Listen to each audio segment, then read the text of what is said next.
மே 23 சனிக்கிழமை இந்த வாரத்துக்கான பிரியாணி பயிற்சியை ஆரம்பிச்சிருக்கோம். சரிங்களா?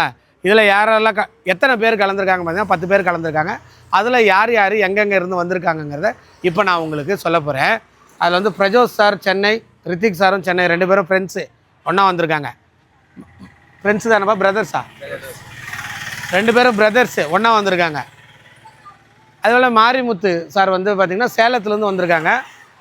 தமிழ் வந்து விழுப்புரம். அதே போல் அஜித்குமார் 3 வாரமாக தொடர்ந்து ஒரு அஜித்குமார் வந்திருக்காங்க. இந்த வாரம் இந்த அஜித்குமார் வந்திருக்காரு. இவரும் விழுப்புரம். நீங்கள் ஃப்ரெண்ட்ஸா சார்? இவங்க 2 பேரும் ஃப்ரெண்ட்ஸு. இந்த மாதிரி இன்னும் 5 பேர் உள்ளே இருக்காங்க. அவங்க முகம் காட்ட வேணான்ட்டாங்க. ஸோ இவங்களை மட்டும் வச்சு நம்ம உங்களுக்கு ஷார்ட்ஸ் அப்லோட் பண்ணுறோம்.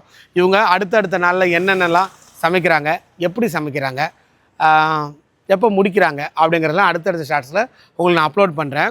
இந்த லோட்டஸ் பர்னரை பொறுத்த வரைக்கும் என்ன பிரச்சனைன்னு பார்த்தீங்கன்னா, பாத்திரத்தோட டயா இவ்வளோ பெருசாக இருக்குது, இவ்வளோ அகலம் இருக்குது.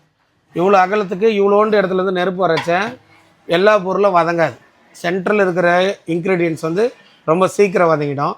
கார்னரில் இருக்கிறது அதை விட கொஞ்சம் கம்மியாக வதங்கும். நீங்கள் கிண்டி கிண்டி தள்ளி தள்ளி தள்ளி தள்ளி தான் வதக்கணும் ஒரே ஈவனாக.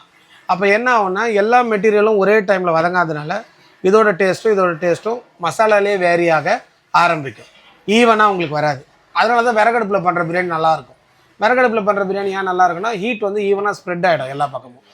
அப்போ சுற்றியும் படும்போது என்ன ஆகும்னா, நல்லாவே மெர்ஜ் ஆகிடும் மசாலா.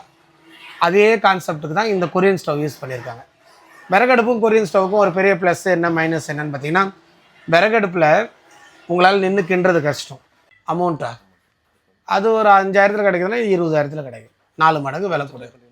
விறகுல பண்ணுற அதே டேஸ்ட்டை இதில் கொண்டு வந்துட முடியும். தம்முக்கும் பார்த்திங்கன்னா மேலே வெயிட்டு மட்டும் கொடுப்பாங்க, எல்லா தண்ணியும் உள்ளே சொட்டிடும். அப்போ சப்புன்னு போயிடும் பிரியாணி. அந்த மாதிரி ஆகாமல் இருக்கணும்னா தம்மரை யூஸ் பண்ணணும், அல்லது நெருப்பு கொட்டாங்குச்சி ஏதாச்சும் யூஸ் பண்ணணும். வேலைக்கிழமை பக்ரீத் வருது. ஸோ கடை லீவு. அதனால் இந்த வாரம் முடிச்சு புதன்கிழமையே முடிச்சிட போகிறோம். ஓகே, ஆல்மோஸ்ட் எல்லாம் சொல்லியாச்சு. அடுத்த பிரியாணி ட்ரைனிங் எப்போ ஸ்டார்ட் ஆகும்னா திங்கக்கிழமை 1ஆம் தேதி. அப்போ பிரியாணி ட்ரைனிங் மறுபடியும் ஸ்டார்ட் ஆகும். Okay, thank you so much for வாட்சிங். நெக்ஸ்ட் வீடியோவில் பார்க்கலாம். பாய்.